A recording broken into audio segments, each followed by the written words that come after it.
សូមកុំខ្វល់គឺកុំចាំបាច់ហួងហែងអ្នកដទៃដើម្បីឲ្យគេមកដឹងថាយើងជាមនុស្សល្អប៉ុន្តែខ្លួនយើងត្រូវតែខ្វាយខ្វល់ដោយការយកចិត្តទុកដាក់ពិនិត្យមើលថាតើខ្លួនយើងល្អពិតមែនឬទេតាមពិតបើយើងជាមនុស្សល្អមែនទែនហើយនោះវាមិនមានអ្វីតឹងតែងសម្រាប់ការដោះស្រាយក្នុងជីវិតរបស់យើងឡើយ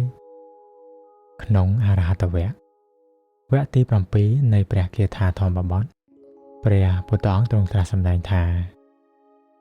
សេចក្តីក្តៅក្រហាយរមែងមិនមានដល់អ្នកដែលមានផ្លូវឆ្ងាយបានដើរដល់ទីបំផុតហើយប្រះចាសេចក្តីសោកសៅ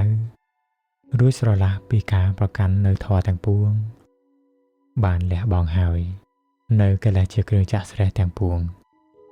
ព្រះអរហន្តទាំងឡាយនៅក្នុងទីណាទីនោះជាស្រុកក្តីព្រៃក្តីទីទាបក្តីទីទួលក្តី